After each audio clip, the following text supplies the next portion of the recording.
آیات نمبر 36 شپاړسم رکوع شلم سپارہ صفحہ نمبر 61.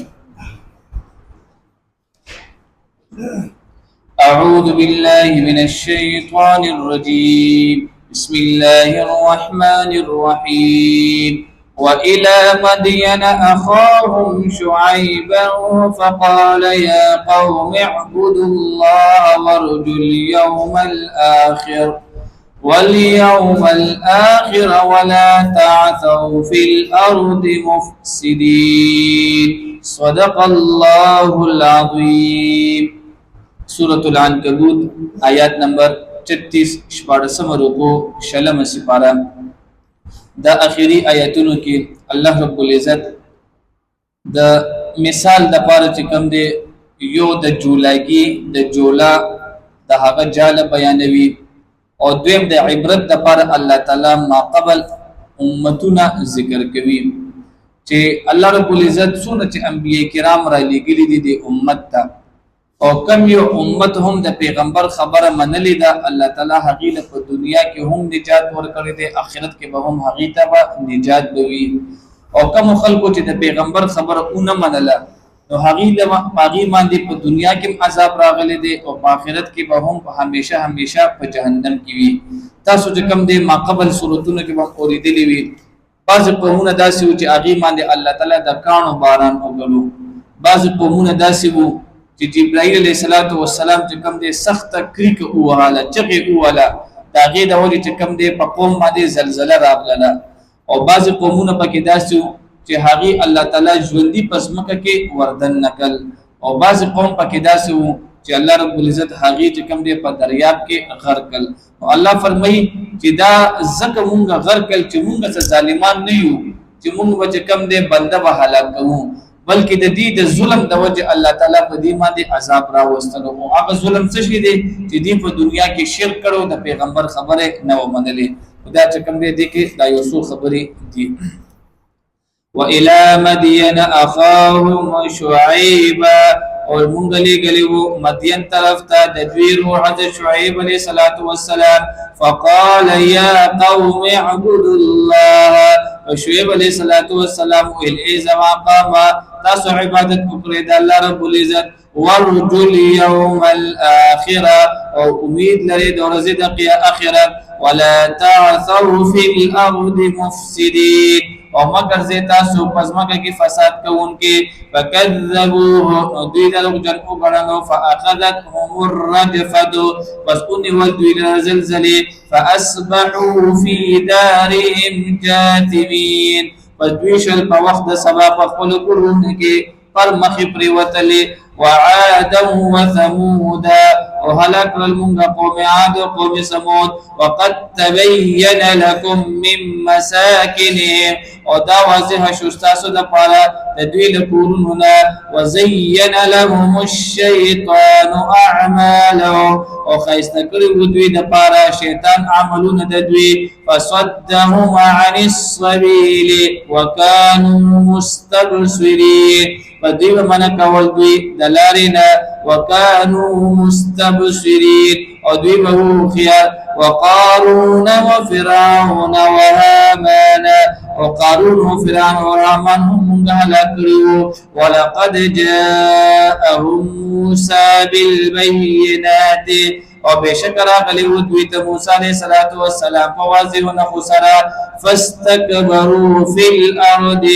دوی تکبر وکړلو پسمکه کې وما كانوا سابقين ونو دوی روان دي کونکي فكلا اخذنا بذنبه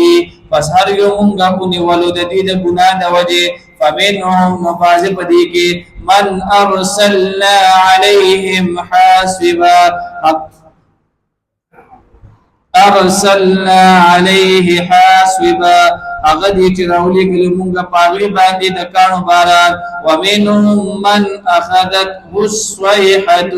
وزلت بين هغه سوق چې ونی له هغه له سخت اواز ومنهم من خسفنا به الارض او زدی دوینا هغه سوکو چې ښکته بوتل مونږه به هغوی الارض پزمکه کې ومنهم او زدی دوینا من اغرقنا هغه سوکو چې غرقل مونږه وما كان الله ليظلمهم او نه دی الله رب العزت داسې ليظلمهم چې ظلم کوي په دوی باندې ولكن كانوا انفسهم يظلمون لیکن دوی په خپل ځانونو باندې ظلم کولو مثل الذين اتخذوا من دون الله اولياء تاسو له یاد شي ماته خبره تاسو له سورت په شروع کې هم کړي وا چې د دې سورت نوم دی عنکبوت او عنکبوت ویل کېږي د جولا جال ته دا د جولا د جال دي ته په عربی کې عنکبوت ویل کېږي نو دې کې الله تعالی چې کوم دی د